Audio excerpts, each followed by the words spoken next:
Coming up on this week's episode, we're talking Saints, Spurs and Brentford. There's a new quiz, plus all the usual features, so let's get started.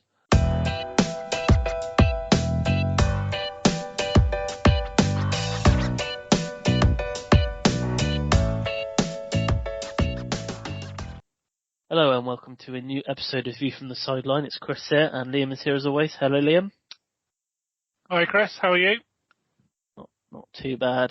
Not too bad. Still sort of railing at VAR. Yes. I've been Didn't have VAR. a good weekend, did it for you? Yes, I've been VAR'd well and truly. It happens to the best of us, mate. It does, but I don't think that is. I think that has to be one of the more blatant ones I've seen where it's been missed. Yeah, there was a couple this weekend. I'm sure we'll touch on them a little bit later. But yeah, that was it's one of those that you just don't know how they've missed it. But yeah. Everyone has said it's handball. Literally everyone, yeah. I don't understand. There's even West Ham fans online saying it's handball. And they're just saying it's handball. But obviously you got away with one last year, so and I'm thinking, true, but I mean, so late on in the game, it could have it could have been 3 points rather than one, but never to dwell on anything. Champions League back this week. Yes, it is. It feels like ages since I've watched the Champions League game. I know. It feels like that Christmas break in the Champions League seems to get longer and longer every year. But they're gonna redo the format, aren't they? So I don't know whether the Christmas break is going to be as long when they go into that big one league table. I believe that the one league thing is going to run on further until January, from what I've seen. So they'll play up until sort of the end of January and then have a few weeks off before the knockout games start. I don't know if that's how they're going to do it, but nice busy Christmas period for everybody. Yeah, so I'm not sure how they're going to work it like that, but I say I might only see 2 more Champions League games this season, but hopefully see more. Dortmund, not really too sure about them, but then not really too sure about us. Chelsea, so. Both having bad seasons. Yeah. So we'll move on to talking points now. We've been gifted another one from another manager, having been sacked. This one probably justified, I would say. Less of a surprise, I think, than last week. Yeah. A lot of Southampton fans, but a very strange. Sort of,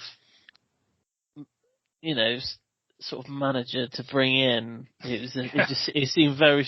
There was others available, and they went with Nathan Jones. I mean, I can't really say much about him because he used to play for Yeovil. So, and when he played for Yeovil, he was very, very good. So, I just think it's one of those where he never really got the ground running. I mean. And they really did struggle. I think they've won sort of one league game in about 12 or 13, I think it is. Yeah. It seemed like he picked up. Everton, so. Yeah, it did seem like because he had a bit of a run in the cup. I think that was what was saving him at one point, wasn't it? But yeah, you're right with this strange appointment. He was never really a fan favourite. From the day he was brought in, I don't think he was well appreciated from the Saints fans. Certainly not from the ones that I've spoken to. I think they all sort of considered it to be a bit of a poor decision by the board, really. But I mean, it's harsh to only give him 7 games in the league. I think he got in the end, or was it 8 games or something like that? But he only won 1. 8 games, but yeah. I think one win and 7 losses is not good for any manager, I think. But yeah, it's the icing on the cake was probably at the weekend. I mean, you're 1-0 up, the other team go down to 10 men, and you don't end up winning the game. It kind of I think you have to sit there and think, well, how's that happen? When you look at the score, if you're looking at it on your phone, you're watching it on TV, you look at it, you're looking at the score thinking, well, how has this happened? And then you kind of look at past results and you're thinking, well, maybe that wasn't such of a shock, result. I mean, the guy that got sent off, he used to play for Southampton, didn't he? He did, yeah. So, he was trying to do them favours. I mean, and it just didn't work out. But I agree with you. I think the cup competitions were probably keeping him in the job. I mean, they got to the EFL semi-finals, didn't they? Yeah, I think that was the only thing keeping him going. Blackpool in the FA Cup, but I'm not shocked by this one. But again, I don't think it was it's two managers in space of about 10 games, isn't it? That they sacked. So where do you go from here? It never goes well when there's 3 managers in a season. I mean, Villa have sort of had that a little bit in the year that we went down, and it was a strange appointment, I think, to begin with. I don't really know what they were thinking when they tried to bring him in. I don't mean that in a bad way. Luton, and I guess, he deserves, he did exceptionally well to get Luton into the playoffs. He did. Last season. He did, but so, if I'm a Southampton fan at that point, looking at trying to stay up, that being the main goal when he came in, I'm not looking at the Championship for someone with no Premier League experience to come in. And I don't mean that in a bad way to Nathan Jones. He's got his own history, and he did really well at Luton. And, if there was a team that was maybe mid-table in the Premier League and looking to have a bit of enthusiasm and to kick on, maybe that would have been the right role. But he's got no experience of the Premier League at all, let alone a relegation battle. So I don't know. I just think it was a bit of I think they felt they needed to make a quick decision because it happened just before the World Cup, didn't it? So I think they needed to seem like they were making a quick decision before the World Cup started. Because did he have a game before the World Cup? I can't remember if he did or not. But it was very soon. Sure. It was around that time anyway. So I don't know whether they just sort of made a snap decision and made the wrong one. But it'll be interesting to see who replaces him now, because all sort of feelings of stability are going to be gone, because you know that if you don't win a game in the first 8 games, then you're going to be out as well. So I don't know if there's a manager out there willing to take on that responsibility. They've got a decent spine. I wouldn't say it's as good as what they used to have, but any team with Ward-Prowse in has got a chance of picking up, scoring goals and picking up points. So I don't know. They spent a bit of money in January. Maybe they wanted to see a little bit more for their investment a bit quicker, but yeah, I don't know. I don't know who. I don't know. What do you think? Who's going to be coming in there now? They're too late for Dyche, so that he's gone. He's gone. So unless you get one of the old school, perennial relegation battlers in, I don't know where they're going to go. Jesse Marsh I saw Jesse Marsh on the list as well earlier today. I mean, that would be an interesting one, wouldn't it, if he managed to go to Southampton and keep them up? Well, over Leeds, maybe. Who knows? It's one of those where whoever comes in is literally first game they're going to have to get a win.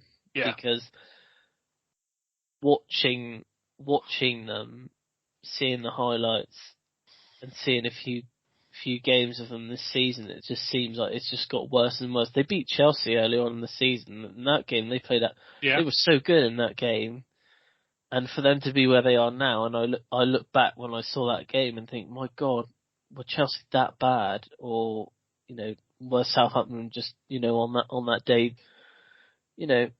up for it more? But yeah, it looks like that it's going to be Jesse Marsh. He's clear favourite for the job. They're at risk of being cut adrift a bit at the moment. Sort of, I'm looking at the table, and obviously a couple of weeks ago we were saying how tight it was at the bottom. All the teams seem to be on 15, 14 points. But now you're looking at Southampton, they haven't moved from 15 points, and the nearest team above them now is Bournemouth on 18. Everton obviously playing tonight on 18, with Sean Dyche as a new manager coming in, and they look a bit more organised. And then Leeds are at the moment just avoiding a drop on 19 points. There's 4 points already that Southampton are going to need to claw back. And I can't see them doing it at the moment. But obviously, if they bring someone in, you never know. Well, the January signings haven't clicked yet, but no. maybe he is the person to do that. I mean, we spoke about him a lot last week, and you can't say that Leeds lacked effort. You can't say that they lacked creativity. They just struggled to score in games that they dominated, and then it would end up losing. I mean, we saw it against United at the weekend in a way. They dominated for large parts of that game and lost 2-0. So, you know, I don't think Marsh is as bad as the Leeds record this season suggests. So maybe he will give them a bit of enthusiasm, perk them up a little bit and get them playing. He likes to play press and attacking football, so who knows? It might be what they need, but I'm looking at their defence and thinking the last thing they should probably do is play attacking football. Yeah. Because did you see the own goal? It was an absolute shambles. I'm quite glad we sent him back because he was on loan at us until a couple of weeks ago. So, yeah, can't do that damage for us. Hassan Hüttel's name's being mentioned about going back. It's too soon for that. He has got 12 of their 15 points. Gerrard name is there. There's a few foreign managers like Marcelo Gallardo, who's managed Nacional and River Plate. Chris Wilder is on the list, and Wayne Rooney is also on the list. Interesting. And then Frank Lampard as well. But I think Frank should just step back for a bit. I think so. There's no rush. Like Gerrard is not rushed sort of into getting back into the. No. You know, I did see his links with the Poland job. I don't know if did you see that? I did see that. I don't think Matty Cash would be too happy about that, but there we go.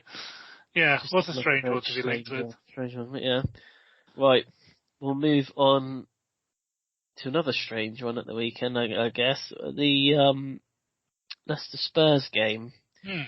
Now, I feel I'm in a bit of a position where I can't really comment too much on teams losing games, purely on the basis of league position right now. But saying that, they were awful. They were terrible. I mean, the guy that they signed, Pedro Porro. Oh had my a shock, word! didn't he? Oh my word! I think was it Tim? Did you see what Tim Sherwood? I think it was Tim Sherwood came out and said on Sky Sports, said it was the worst debut from a signing in Premier League history. That's some strong words from Tim Sherwood. And it did come from Tim Sherwood, by the way. Yeah, from me. I mean, that is a man that gave Rudy Gestede his debut for Villa, so that is strong, you know. But it just did not seem to click at all. I mean, and when you think about from what happened last weekend when they beat Man City 1-0, you know, they defended so well in that game, and when they went forward, they actually looked very dangerous. This weekend, it was like you watched a completely different team. I mean, and to say it could have been more, I don't think is a silly suggestion. I mean, they had a couple of goals disallowed as well, Leicester, and very, very strange, very strange. And the thing is with Conte, I know they're fifth in the league, so you know they are in a good position to get Champions League. But when Conte was at Chelsea, this is the one criticism I would have about him is he came in, he didn't really hit the ground running at all. I think it was after 6 or 7 games, he changed to the 5 at the back, which then saw us win, I think it was like 16 or 17 games in a row in the league. Fast forward, we ended up winning the league in May. So he used that tactic throughout that season. It worked and it was good. Move on to next season. Use that tactic again. It worked for the first 7-8 games. After that, other clubs they just sussed it out. They sussed the whole tactic out, and we started really, really struggling again. And he ended up getting sacked. Yeah. With him, he's very, very hard to. When he has like a tactic in his head of how he thinks the team should play, it might work in other countries, where the leagues aren't as competitive as they are with this league. But he never had a plan B. Once he had that tactic, he thought that he would be able to use that and we'd be fine. But once teams started to get to know the tactic and started using it themselves, and they were countering against us, it just didn't work. And he never really had that plan B. He did, and some of the changes that he made, like subs he made, I could never understand why he was making them. And I just feel he's come, because this is the first time he's been back, isn't it, for a few weeks? Because he was ill, wasn't he? So he was. Yeah. Someone else has been taking care of, the club, and he comes back, they kind of go back into old habits, and he changes it back to how he saw that they should be playing, his set way, and they ended up conceding 4, could have been more goals, and when they were on the attack, they were very, very slow. Very slow. And the thing is for Tottenham is when Harry Kane isn't having a great game, it seems that the whole team is affected by that. So I don't know what you think, but I completely agree. To be honest, they've been so sporadic this season. We've just seen the best and the worst of them in the space of 2 games. Obviously, we were going to talk about them last week and how good they were against Man City. Yes. But yeah, it's now gone completely the other way. I did catch the highlights of that game, and Leicester, I think, are Spurs' worst nightmare. Like you say, he sets up with the sort of 3 centre halves, 5 at the back. Yeah, it's exactly the same as Chelsea. Exactly. They soak up pressure, and then they try and hit teams on the counter attack, which is fine. And against a big team like Man City, it obviously worked quite well. Man City are going to attack. They are going to have a lot of the ball. But if you stay organised and you have a back 5, you're hard to break down. And then you've got players like Son and that on the counter attack with a little bit of pace. Yeah. Then that's where the space is, and that's where you're going to score goals. So it worked really well against Man City. Leicester aren't a team that are going to, dominate the ball and press you. Leicester are actually very similar to what Spurs are. Like, their strength lies in their speed going forward on the counter attack. So Leicester just went, well, you have the ball then. And they just sat back, and it was such a comfortable afternoon for the centre halves. They did play really well, to be fair. But Fias, I think that's how you pronounce it. He had a really good game at centre half for Leicester. He's really turned my opinion around, because I thought it was a bit of a strange signing. It was about their only one in the summer, I think, that they made. But he's been on really good form recently.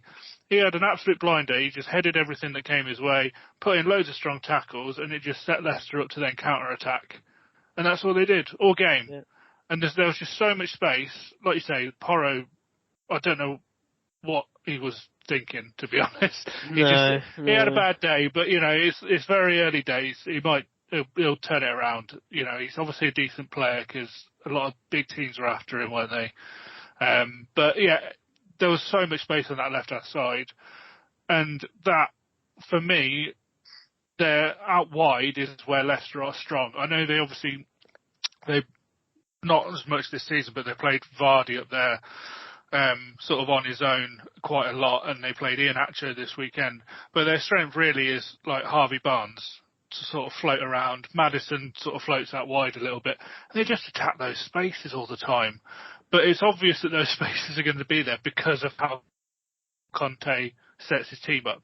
3 centre-halves, 2 wing-backs that push forward. Yeah. So the space is going to be in behind them. And they just constantly exploited it for the whole game. And I think when you get a manager that has a style, it's all well and good, but you've got to have that backup. You said they had no plan B. No, but I think you look at even the best managers, certainly of our time, they might have had a preferred formation that they played, but they were flexible with it. Guardiola this weekend played 3 at the back. Doesn't happen very often for Man City, but it worked a treat. I mean, it's only against Villa, so who cares? But they played really well. You know, I don't think there was a set formation that like Ferguson used, for example. I mean, when the class of 92 came through, he played 4-4-2, but by the time that football had evolved a little bit, he was playing like 5 in midfield and 1 up front.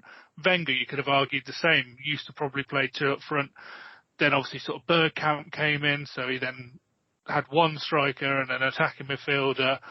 And like, they've all varied it up. Like the best coaches in the Premier League have all varied it up. Conte, I just don't think has. He just wants to play the same way week in, week out. And against a team where tactically 3 at the back or 5 at the back will work, that's absolutely fine.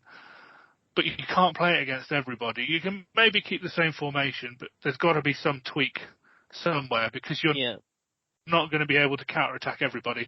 Not everyone is going to come out and dominate the ball against you. So I think that's where they struggled at the weekend, but I think that's where he can be a bit more flexible. And it just seems that every game Spurs playing at the minute, whoever scores first doesn't go on to win the game. No. I mean, they came from behind so many times over the last few weeks, and then obviously they scored first against Leicester, and they were quite good for the first 20 minutes by all accounts, but then Leicester just totally dominated for the remaining 70 odd minutes. So, but they played well, Leicester, and I don't want to discredit them because they played well. You know, Rodgers, he's had a bit of stick this season, Rodgers, and obviously they were sort of nervously looking over their shoulder for a little bit. I think they're more than safe now. They haven't lost for the last few games, so yeah, I think he'll turn it around. It's like his favourite saying is they're sort of regrouping at the moment, aren't they? And I think in a couple of years, if they can get a bit more money, then I think they'll be back up looking at European places maybe. But I think they've got a good young squad there now. So yeah, unless Harvey Barnes moves on, and then I think they might struggle. But he has stood out for me this season. I'm surprised he's not played for England yet, has he? I don't think. No. Quite surprised at that. I know we've got depth in those areas, but yeah, bit of a surprise that one. But Spurs were rubbish. I take no pleasure in saying that. We'll move on to a team that haven't played that rubbish recently. Brentford. Last lost on the 23rd of October. Yeah. To Villa. Yeah. 4-0, and since then they have drawn a lot. Right, they have drawn a lot of games, but you know they've had some impressive wins recently.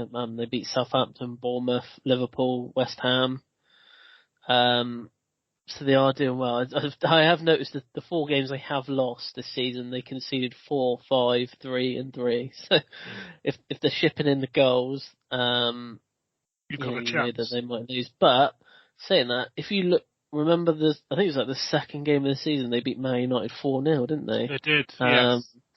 So, you know, they have had some impressive wins, and I think, you know, they could have easily been a one season sort of team where they do particularly well, and then end up going sort of down the next season. But I think they've kind of kept the same sort of philosophy that you haven't seen them splash like huge amounts of money to stay in the league, and I'm sure last season they would have made a particularly good amount from staying up, and obviously this season they probably feel it more, where obviously they're probably going to be on TV more, and they're 8th at the moment, and I mean that's a hugely respectful sort of position for them. and he just seems to have kept the same sort of players playing week in, week out that played in, week out last season. He hasn't, hasn't overhauled the squad. He's obviously got a lot of trust in that squad, so you look at the team that started last, at the weekend. Raya in goal, Pinnock was there last season, Aya was there last season, Janelt, Norgård and Jensen are the three centre mids. They were all there last season. Yep. Henry, left wing back, Rorsalev, right wing back, both there last season, and Tony and Mbuemo up front, both there last season. So, yeah, they've done incredibly well in keeping that team together and keeping the performances at the level that they are playing. And they've got, they're a decent team, like individually as well. Their players are very, very good. Ivan Toney could have easily probably got a big money deal somewhere this season in the summer. Yeah. But that's what I kind of like. We've spoken quite a few times previously about the method, and I think we mentioned it with Brighton last week or the week before. The recruitment is good. Players come in, they sell them on for a profit, and then they reinvest that into finding more talent. Brentford kind of do that, except they don't seem to need to sell anyone. They could have sold Tony last year for 30 or 40 million, easy. But they didn't. They didn't need to financially. He's obviously quite happy staying at the moment. So why would they bother cashing in on him? Keep him for another season. Who knows, at the end of this year, he might say, whether they make it into Europe at the minute. I mean, they've got a game in hand over Fulham, so if they win that, they go into 7th.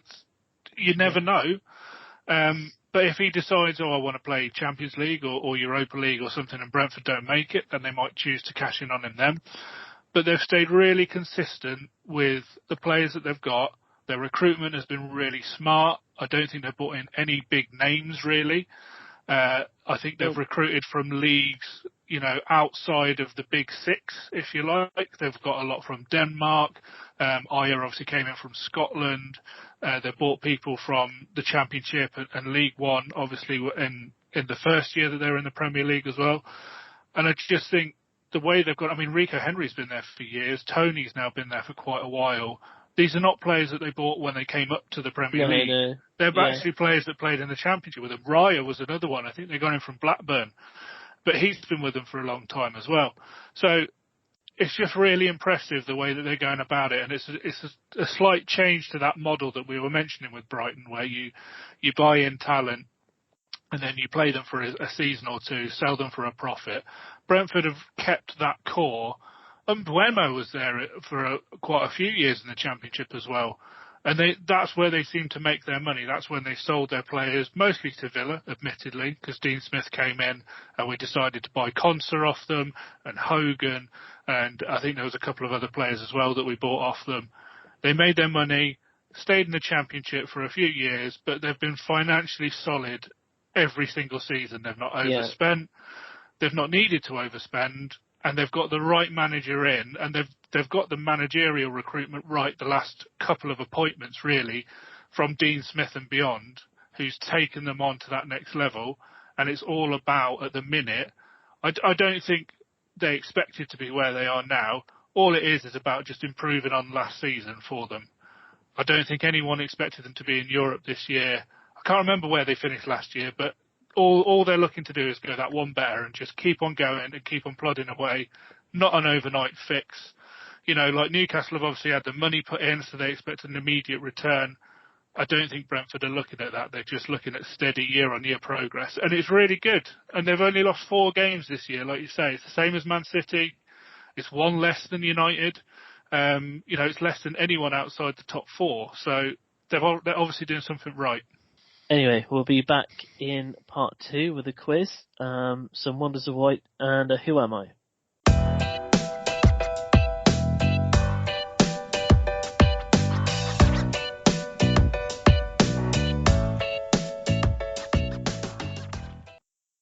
Hello and welcome back to part 2 of this week's episode, and we are going to go in with some Wonders of White. Right, Liam, I'll save the best till last. That's going to be a negative Villa stat there. No, it's not, but okay. I had to include it. Okay. So, this was Newcastle's 11th league draw of the season, with only Reims, who have had 12, drawing more matches across Europe's Big 5 leagues. But are Reims fourth in the French league? No, they're not. No. Next, Chelsea have drawn 3 consecutive Premier League games for the first time since February 2012 under manager Andre Villas-Boas. Wow, that is a blast from the past. Remember that? Yeah. And lastly, Marcus Rashford has now scored 21 competitive goals for Manchester United this season. He's actually won off his all-time seasonal record for the club, which is 22, which he did in the 1920 season. I mean, since Ronaldo's gone, he's sort of... He has stepped up, hasn't he? No, so, yeah. It's almost like we were right, Chris, because we both said Ronaldo might be stopping Rashford. Yeah. Definitely said it. And this one, I mean, well, yeah. So Alexander Sorloth, he plays for Real Sociedad, was awarded a fish after he won Real Sociedad's Player of the Month for January. Wow. There was a lovely picture of him and what looks like to be a lady from the canteen presenting him a fish in a basket with, it looks like watercress around it. I mean, they've tried to present it in a way that I'll stick it online later. This is not a live fish. This is a it's dead fish. Right. Yes, so it's dead. But apparently that's what you get if you win Player of the Month at Real Sociedad. You get a fish. So yeah. If there's any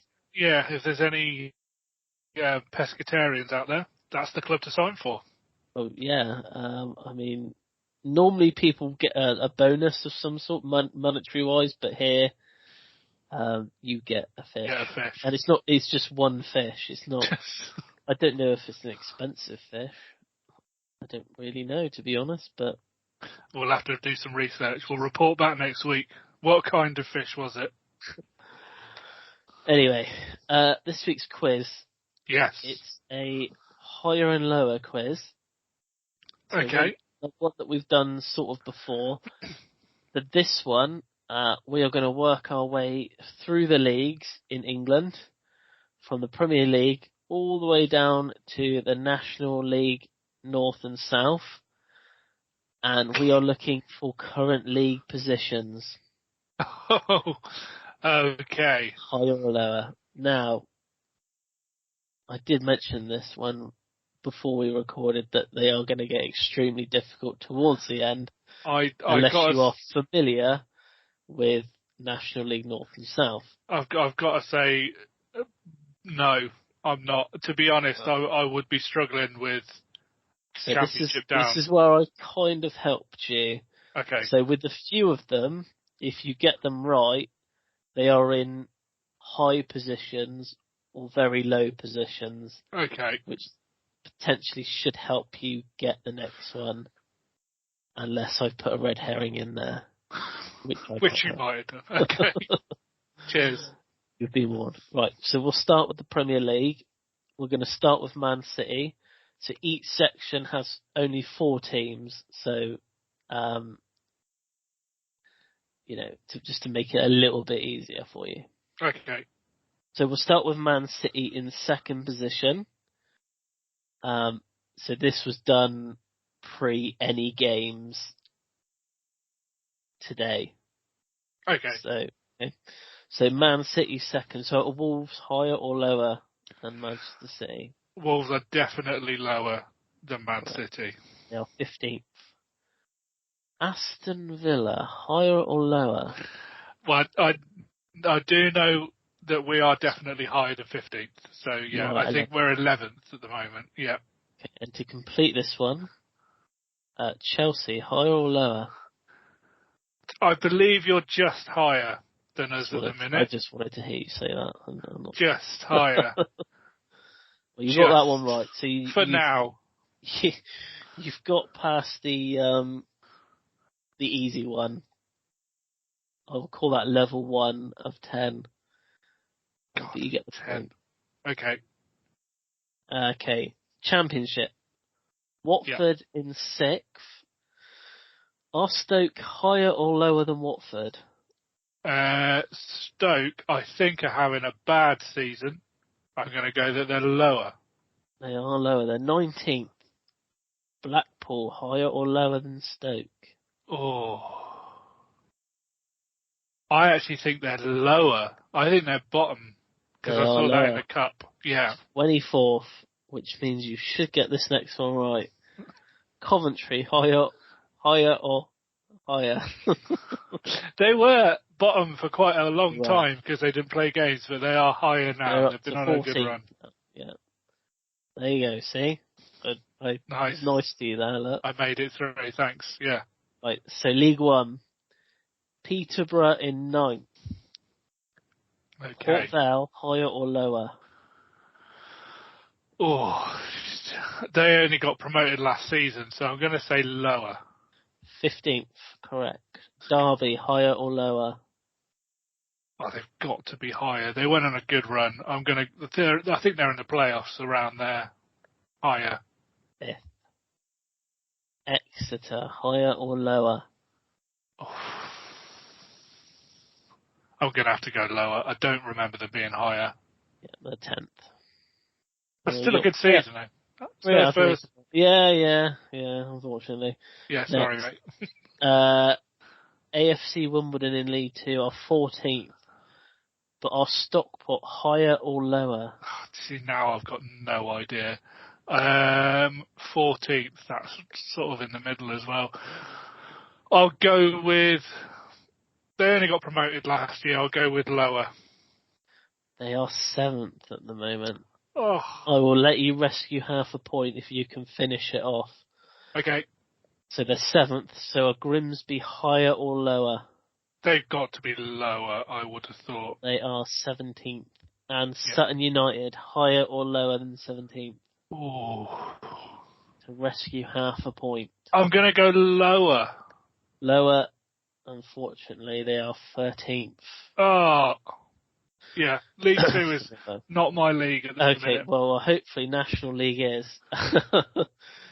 National League. I've gone with Yeovil first in 17th position. Yep. Are Dorking higher or lower than Yeovil in 17th?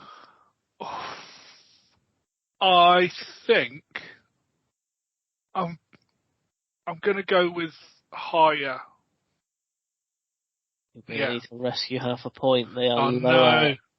20th. Oh. I mean, there's not many teams lower than you, but right. So to get half a point, you're going to need to get the next two right. So Dorking in 20th, Bromley higher or lower? I think they're having a good season. I think they're higher. They are 9th. And to rescue half a point, Barnet higher or lower than Bromley? Oh, God. I don't know. I mean, they've been in the Football League before, haven't they? So I will go with... No, I'm gonna go with lower. Higher. Oh. Oh, well. I was so close to doing it as well. I was like, been in the Football League. But then I remembered last season they weren't great. Yeah, I don't know. Never doubt yourself. Always back yourself. Yeah. So we are now into National League North. And we're going to start at Chester in 6th. And Kings Lynn, higher or lower than Chester? Oh, they were in the National League last year, weren't they? I'm going to go with lower. Can't be many teams higher. They are 2nd in the league. Oh, that was the red herrings that you warned me about. Well, this one, you might be able to rescue something from this one. So Banbury, higher or lower than Kings Lynn? Can't be top. They can't be top. They've got to be lower. They're 14th. And Appleton Town, higher or lower than Banbury? Can rescue half a point. I'm going to go higher. And you've rescued the half point. Yes. They are in 9th place. So we are going to end on the National League South. And we'll start with Bath in 13th. Braintree, higher or lower than Bath? Oh, God. Right in the middle, Chris. Come on. I'll go higher. Correct. Finally, 7th. I've got to guess right. 7th. Taunton Town, higher or lower than Braintree? Oh, so now I know that these only got promoted last season to this league. So I'm going to say lower. I think they're struggling. 17th. Yeah. So you've got half a point at least on this one. Hooray. So to get full marks, Weymouth, higher or lower than Taunton? And they were 17th, were they? Taunton are 17th. Higher or lower, Weymouth? Weymouth have got to be higher, I think. Weymouth have let you down. They're 20th at the moment. So because they were in the National League last year, weren't they? I think that they've lost a few players. And yeah, they are struggling at the moment. But we love to see it. We love to see it. Yeah, you do. I mean, I have no problem with Weymouth or any of the other Southwest teams, but you know, if this was Midlands-based teams, I might have an opinion. This is why I don't like Steve Claridge. Well, yeah, he's managed every club down the bottom apart from Yeovil, hasn't he? Yeah, so I don't like him. So out of a possible 1, 2, 3, 4, 5, 6, out of a possible 7, you got 1, 2, 3. You got 4 out of 7. 4 out of 7. Yeah. Not great. So I would suggest at League 2 and below, your homework. I need to brush up on study league those tables. league tables. And we may revisit this. At the end of the season. Towards the end of the season. Okay. And I might pick the same teams. That is going to embarrass me. Okay. I'm going to get fewer points than this time round. Well, 4's not bad actually, because I was really struggling with a few of those guesses, so it could have been a lot worse. Are you ready for a Who Am I? I am ready for an I Am Who. To end the podcast with a Who Am It's Steve Claridge. It is not. Imagine if it was. If only. Yeah. I did bump into him in boots once. Did you kick him? I didn't kick him. If you haven't got anything against him, no. you probably wouldn't kick him, would you? No, he was with his daughters. I mean, so I didn't think that violence was necessary. But having said that, he did play for Leicester City, didn't he? So I don't particularly like Steve Clark because I think he played for Birmingham as well. To be fair, I think probably the only teams he hasn't played for are Chelsea, Aston Villa, and Yeovil. Yeah, if we did a Who Am I for Steve Claridge, we'd be here all night just listing the teams. No, so, I mean, this player luckily has played for fewer teams than Steve Claridge. So I'm going to read them from the start of his career right to the end of his career. Oh, right, so he's retired, yeah? He has, indeed. I think it's going to be one you're going to get pretty easily, but we'll see how we go. So I'm not going to give you any years. I'm just going to tell you that he's retired. So he started his career, and I'm going to absolutely butcher this pronunciation. He started his career at União São João. Doesn't really give much away. Then he moved to Palmeiras, and he then moved to Inter Milan, Real Madrid, Fenerbahce, Corinthians, Anji Makakla, and finally Delhi Dynamos. There's a good 8 teams there, so I can go through it again. After Corinthians, it was Anji. Anji Makakla. Well, they're they folded, didn't they? They spent all They the did. money on those players, and they thought, right. Yeah, they were rich for about a season and then spent a lot of money and then went bust. So we are. I'm more than certain with some of these teams, it's definitely a Brazilian. So I'm gonna whittle that down. I'm trying to think. Played for Real Madrid. Who was the other European teams he played for? Sorry. So after Palmeiras, he went to Inter Milan. Yeah, then Real Madrid, Fenerbahce, and then he went back to play for Corinthians before ending with Angie Makakla. And then there was a lot of players went there. Yeah, and then Delhi Dynamos. A lot of them were probably Brazilian. I think most of them were. The Russian league does like to bring Brazilians over. I am. Have you got clues, or are we? If you need one, I can try and think of one. Yeah, I'll take the clue.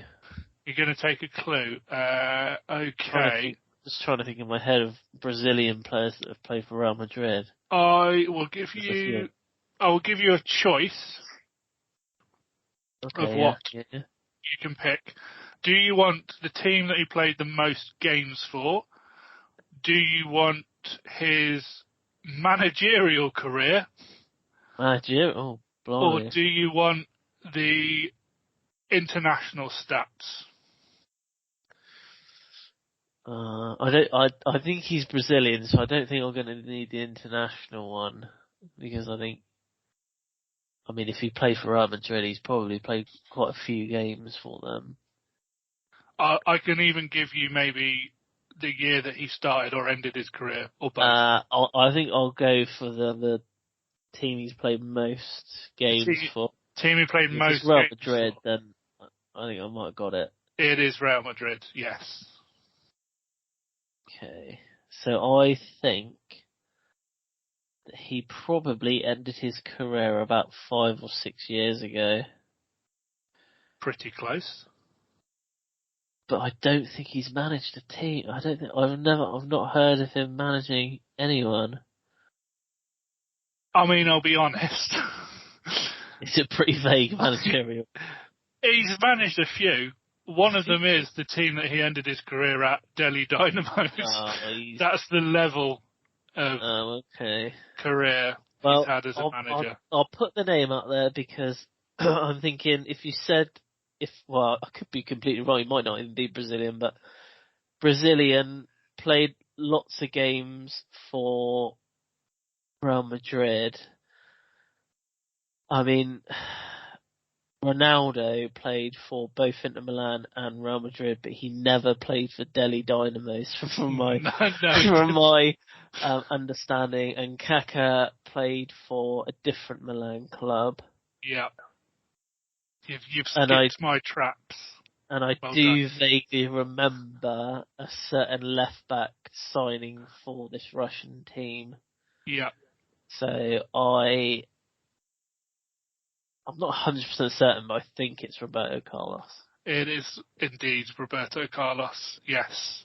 I didn't know whether... This managerial thing, because I had no idea that he was a manager. So he was a player coach at Anzi Makakla. He was then manager of Sivasspor in Turkey, and then Akhisarspor in Turkey, and then he went to be manager of Delhi Dynamos, and he came out of retirement and actually played 3 games for them. So he didn't really play too often. But I was hoping to trip you up because Inter Milan and Real Madrid is quite popular for Brazilians, like you said. So I was hoping to trip you up and maybe think Ronaldo or something like that. But one thing that did stand out when I was researching this a little bit earlier, and I didn't know this before today. It says, in 1993, Roberto Carlos joined Palmeiras, where he played for 2 seasons, winning 2 Brazilian league titles. But after almost signing for Aston Villa in 1995, he chose to move to Inter Milan, playing 1 season for the Nerazzurri, and then obviously going on to play for Real Madrid. So he almost signed for Aston Villa in 1995, a real sliding doors moment for Roberto Carlos and for the club. So yeah, we would have had. He would have replaced Alan Wright at left back. Back in 1995. So I've just clicked on it to see his like stats and stuff for these teams. But there's two things that I've just noticed about him.